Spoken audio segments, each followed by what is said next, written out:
മ്ലേച്ഛതകളും തിന്മകളും വർദ്ധിച്ചു വരുന്ന ആധുനിക യുഗത്തിൽ പാപത്തിൽ അകപ്പെട്ടു പോകുന്ന ഒരു വ്യക്തിയെ അതിൽ നിന്ന് മോചിതനാകാൻ ശ്രമിക്കുന്ന മാർഗങ്ങളെ ഞങ്ങൾ ഇന്നിവിടെ അവതരിപ്പിക്കുന്നു. ഏവരുടെയും ശ്രദ്ധയെ ഞങ്ങൾ ഇതാ ക്ഷണിക്കുന്നു. അതാ ഒരു കൂട്ടം ചെറുപ്പക്കാർ കോളേജിന് ശേഷം റിലാക്സേഷന് വേണ്ടി അവർ ഒന്നിക്കുന്നത് കാണാം. വാടാ, നമുക്കൊന്ന് കൂടാം, ജിജിയെ കൂടെ വിളിക്കാം. ഓ, അവള് വരത്തില്ലട, അവൾ ഭയങ്കര പള്ളിക്കാരിയാ, അതൊക്കെ ഞാൻ സെറ്റ് ചെയ്ത് തരാം, നീ വാ. അതാ അവർ ഒന്നിച്ച് ജിജിയെ വിളിക്കാനായി പോകുന്നു. ഞങ്ങൾ ഇന്നൊരു പാർട്ടിക്ക് പോകുക, നീ ഞങ്ങളുടെ ഒപ്പം വരണം. ഇല്ല, ഞാൻ വരുന്നില്ല. അവർ വീണ്ടും ജിജിയെ നിർബന്ധിച്ചുകൊണ്ടേയിരിക്കുന്നു. അവൾ തന്റെ മാതാപിതാക്കൾ പഠിപ്പിച്ച പാഠങ്ങൾ ഓർത്ത് പിന്മാറാൻ മാക്സിമം ശ്രമിക്കുന്നു. എന്നാൽ പ്രിയരെ, ഈ പാപത്തിനൊരു പ്രത്യേകതയുണ്ട്. നാം അകലും തോറും നമ്മെ അത് ആകർഷിച്ച് തന്നെ കൊണ്ടിരിക്കും. അങ്ങനെ ഒടുവിൽ നിർബന്ധത്തിന് വഴങ്ങി അപ്പോൾ അവൾ ഇതാ പാർട്ടിക്ക് പോകും. അങ്ങനെ അവൾ അവിടെ എത്തി. പാപത്താൽ സന്തോഷം ലഭിക്കുന്ന പല വിനോദങ്ങളും അവിടെ ഉണ്ടായിരുന്നു. അവൾ അതിലേക്ക് അടുക്കാൻ ശ്രമിക്കുന്നു. ആദ്യമൊക്കെ നിരസിച്ചെങ്കിലും ഒടുവിൽ അവൾ അതിന് കീഴടങ്ങേണ്ടി വന്നു. ഒടുവിൽ അവർ ഒരുമിച്ച് ആനന്ദിക്കുകയാണ്. തന്റെ പഠന ഉപകരണങ്ങൾ വലിച്ചെറിഞ്ഞുകൊണ്ട് അവൾ മാക്സിമം എൻജോയ് ചെയ്യുകയാണ്. മദ്യത്തിലും മയക്കമരുന്നിലും ലോകത്തിന്റെ സന്തോഷങ്ങളിലും അവർ ജീവിതം ആസ്വദിക്കുകയാണ്. അവൾ അനുഭവിച്ച സുഖങ്ങളിലേക്ക് മറ്റുള്ളവരെ വിമാടി വിളിക്കാൻ അവൾ ശ്രമിക്കുന്നു. Enjoy enjoy. അവൾ വളരെ എൻജോയ് ചെയ്യുകയാണ്. താൻ വളരെ സന്തോഷം അനുഭവിക്കുന്നു. ആനന്ദങ്ങൾക്കൊടുവിൽ ജിജിയെ ഉപേക്ഷിച്ച് കൂട്ടുകാർ ഇതാ യാത്രയാകുന്നു. അവൾ ഒറ്റയ്ക്കാകുന്നു. അവൾ പാപത്തിൽ നിന്ന് മോചിതയാകാൻ കഴിയാതെ വണ്ണം അടിമപ്പെട്ട് കിടക്കുന്നു. പലപ്പോഴായി അതിൽ നിന്നും എഴുന്നേൽക്കാൻ നോക്കിയിട്ട് കഴിയാതെ അതിൽ തന്നെ കുടുങ്ങിയിരിക്കുന്നത് നമുക്ക് കാണാം. പെട്ടെന്ന് എന്തോ ഒരു നഷ്ടബോധം താൻ അനുഭവിക്കുകയാണ്. അതുവരെ തനിക്ക് ഉണ്ടായിരുന്ന സന്തോഷം അനുഭവിക്കാൻ കഴിയുന്നില്ല. പാപത്തിൽ അകപ്പെടുന്നതിന് മുമ്പ് തനിക്കുണ്ടായിരുന്ന സമാധാനം ഇപ്പോഴില്ല. ഇപ്പോഴിതാ തന്റെ ശരീരവും മനസ്സും ഒരുപോലെ തളരുകയാണ്. കുറ്റബോധവും നിരാശയും തന്നെ ഒരുപോലെ കീഴടക്കിയിരിക്കുകയാണ്. അവളിതാ നിലവിളിക്കുകയാണ് മറ്റുള്ളവരോട്. അവൾ കേണപേക്ഷിക്കുകയാണ്, പ്ലീസ് എന്നെ ആരെങ്കിലും ഈ പാപത്തിൽ നിന്ന് രക്ഷിക്കൂ, പ്ലീസ് എന്നെ ഒന്ന് സഹായിക്കൂ. ഇതാണ് പാപത്തിന്റെ പ്രത്യേകത. ആദ്യമൊക്കെ അത് നമ്മെ ആസ്വദിപ്പിക്കും, എന്നാൽ പിന്നീട് അത് നമ്മെ ചതിക്കും. അത് നമ്മുടെ സമാധാനവും സന്തോഷവും നഷ്ടമാകും. സാവധാനം കുറ്റബോധത്തിലേക്കും നിരാശയിലേക്കും അത് നമ്മെ തള്ളിയിടും. ഇതാ അവൾ നിലവിളിക്കുകയാണ്, ആരെങ്കിലും എന്നെ ഒന്ന് രക്ഷിക്കൂ, പ്ലീസ് പ്ലീസ് ഹെൽപ് മീ. അതാ നോക്കൂ, ഒരു ഉന്നതയായ ബിസിനസ് ലേഡി അതുവഴി കടന്നു വരികയാണ്. താൻ ആരോടോ ഫോണിൽ സംസാരിച്ചു കൊണ്ടുവരികയാണ്. എറണാകുളം, ട്രിവാൻഡ്രം, മുംബൈ ഒക്കെ വലിയ ബിസിനസ് കേന്ദ്രങ്ങളുണ്ട്. താൻ ആഗ്രഹിക്കുന്ന ഏത് കാര്യവും പണം കൊടുത്ത് സാധിപ്പിക്കുന്ന ആളാണ് അവൾ. പെട്ടെന്നാണ് ബിസിനസ്കാരുടെ കണ്ണിൽ പാപത്തിൽ അകപ്പെട്ട സുഹൃത്തിനെ കണ്ടത്. തനിക്ക് മനസ്സിലായി അത് തന്റെ ബാല്യകാല സുഹൃത്താണെന്ന്. ഒരുമിച്ച് പഠിച്ചവർ അവളോട് ചോദിക്കുകയാണ്, എടോ, നിനക്കെന്നെ മനസ്സിലായില്ലേ? ഞാൻ നിന്റെ സുഹൃത്താണ്. നിനക്ക് എന്ത് പറ്റി? നീ എന്നെ ഓർക്കുന്നില്ലേ? നിന്റെ മുഖമെല്ലാം വിഷമിച്ചിരിക്കുന്നല്ലോ. എടോ, നിനക്ക് എന്ത് സഹായമാണ് ഞാൻ ചെയ്യേണ്ടത്? എന്താ നിനക്ക് പറ്റിയേ? നിനക്ക് പണം വേണോ? പുതിയ മൊബൈൽ വേണോ? ഞാൻ എന്താ നിനക്ക് ചെയ്യേണ്ടത്? അവൾ പൊട്ടിക്കരഞ്ഞുകൊണ്ട് പറയുന്നു. ആ ചെറുപ്പക്കാരി പറയുകയാണ്, ഞാൻ പാപത്തിൽ അകപ്പെട്ടു പോയി, എന്നെ രക്ഷിക്കാൻ ആരുമില്ല. നിനക്ക് ഞാൻ എന്ത് ചെയ്യണം? ബിസിനസ്കാരി പറയുന്നു, ഇത്രയുള്ള കാര്യം, ഞാൻ പുറത്തിറക്കി തരാൻ നിന്നെ. ശ്രദ്ധിക്കൂ പ്രിയരെ, ഇവിടെ ഇതാ പാപിയെ രക്ഷിക്കാൻ പണം ശ്രമിക്കുകയാണ്. പണത്തിന് പാപിയെ രക്ഷിക്കാൻ കഴിയുമോ?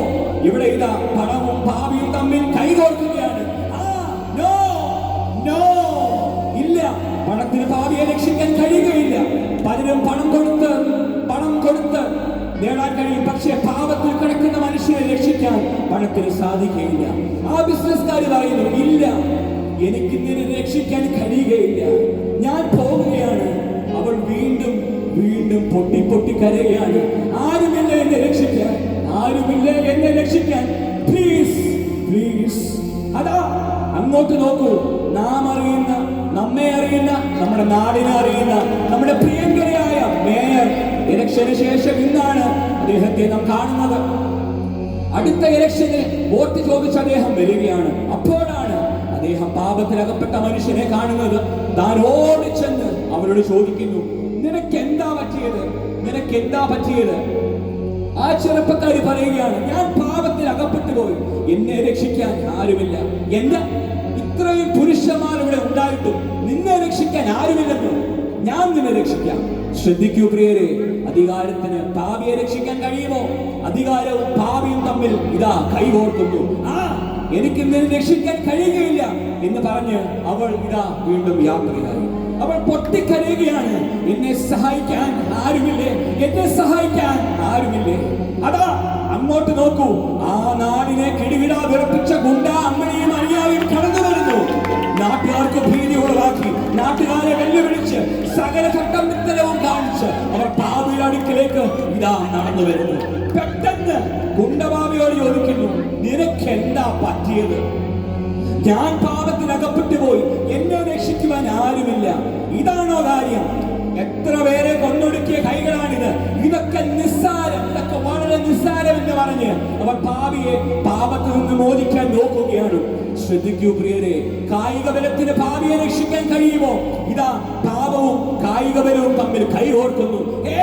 നോ നോ, ഇല്ല, കായിക ബലത്തിന് പാപിയെ രക്ഷിക്കാൻ കഴിയില്ല.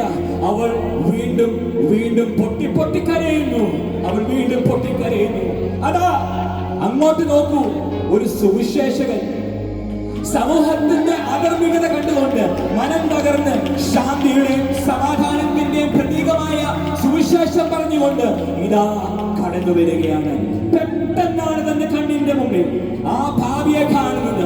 സുവിശേഷകൻ വേഗത്തിൽ അവളുടെ അടുക്കൽ വന്നിട്ട്, സഹോദരി, നിനക്കെന്താണ് പറ്റിയത്, നിനക്കെന്താണ് പറ്റിയത്? അവൾ പറയുന്നു, ഞാൻ പാപത്തിൽ അകപ്പെട്ടു പോയി, എന്നെ രക്ഷിക്കുവാൻ ആരുമില്ല. പലരും വന്ന് അവർക്ക് ആർക്കും പറ്റിയില്ല. എന്നെ രക്ഷിക്കാൻ താങ്കൾക്ക് കഴിയുമോ? നിന്നെ രക്ഷിക്കാൻ എനിക്ക് കഴിയുകയില്ല, കാരണം ഞാനും നിന്നെ പോലൊരു മനുഷ്യനാണ്. എന്നാൽ ഏത് പാപവും മോചിക്കുവാൻ കഴിയുന്ന ഒരേ ഒരു നാമം, അതെന്റെ യേശുവിന്റെ നാമമാണ്. 2000 പരം വർഷങ്ങൾക്ക് മുമ്പ് നമ്മുടെ പാപങ്ങൾക്ക് വേണ്ടി കാൽവരിയിൽ നമുക്കായി യാഗമായി തീർന്ന യേശു ക്രിസ്തുവിനാൽ നാം പാപമോചിതരായി തീരും. വരൂ, നമുക്ക് അവന്റെ മുമ്പിൽ മുട്ടുകുത്താം. അതെ, നോക്കൂ, അവർ പ്രാർത്ഥിക്കുകയാണ്, യേശുവേ, ഞാൻ പാപിയാണ്, എന്റെ പാപം ക്ഷമിക്കണമേ, എനിക്ക് വേണ്ടിയാണ് അങ്ങ് ക്രൂശിൽ മരിച്ചെന്ന് ഞാൻ വിശ്വസിക്കുന്നു, എന്നെ അങ്ങയുടെ മകളാക്കി തീർക്കണമേ. അതാ ആ പ്രാർത്ഥന കഴിഞ്ഞപ്പോൾ തന്നെ തനിക്ക് എന്തോ ഒരു മാറ്റം സംഭവിച്ചു. താൻ സ്വതന്ത്രയാകുന്നു എന്ന് അവൾ മനസ്സിലാക്കുന്നു. പാപത്തിന്റെ വലയത്തിൽ നിന്നും അവൾ തനിയെ ഇതാ പുറത്തിറങ്ങുന്നു. ആ സമയം മുതൽ ദൈവിക സന്തോഷം അവളിൽ ഉടലെടുക്കുന്നത് കാണാം. ഇതാ അവൾ തന്റെ രക്ഷകനെ കണ്ടെത്തിയിരിക്കുന്നു. തന്റെ ഹൃദയത്തിലേക്ക് കർത്താവായ യേശുവിന്റെ സ്നേഹം ഇതാ നിറയുന്നു. അവൾ കർത്താവിനെ സ്വീകരിക്കുന്നു. തന്റെ ഏകജാതനായ പുത്രനിൽ വിശ്വസിക്കുന്ന ഏവനും നശിച്ചു പോകാതെ നിത്യജീവൻ പ്രാപിക്കേണ്ടതിന് ദൈവം അവനെ നൽകുവാൻ തക്കവണ്ണം ലോകത്തെ സ്നേഹിച്ചു. 1 തെസ്സലോനിയർ 4:16-17 ഇങ്ങനെ പറയുന്നു, കർത്താവ് തൻ ഗംഭീരനാദത്തോടും പ്രധാന ദൂതന്റെ ശബ്ദത്തോടും ദൈവത്തിന്റെ കാഹളത്തോടും കൂടെ സ്വർഗ്ഗത്തിൽ നിറങ്ങി വരികയും ക്രിസ്തുവിൽ മരിച്ചവർ മുമ്പേ ഉയർത്തെഴുന്നേൽക്കുകയും ചെയ്യും. പിന്നെ ജീവനോട് ശേഷിക്കുന്ന നാം അവരോട് ഒരുമിച്ച് ആകാശത്തിൽ കർത്താവിനെ എതിരേൽക്കാൻ മേഘത്തിൽ എടുക്കപ്പെടും. അങ്ങനെ നാം എപ്പോഴും കർത്താവിനോട് കൂടെ ഇരിക്കും. ജിജിയുടെ ജീവിതത്തിൽ മാറ്റം വരുത്തിയ ദൈവത്തിന് നിങ്ങളുടെ ജീവിതത്തെയും മാറ്റിമറിക്കുവാൻ കഴിയും പ്രിയരെ. Maranatha, God bless you all.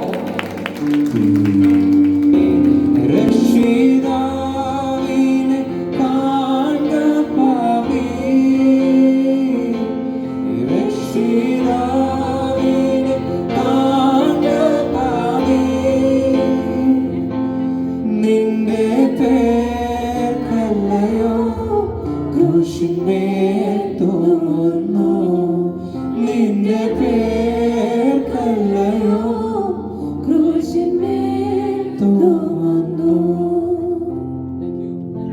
Thank you.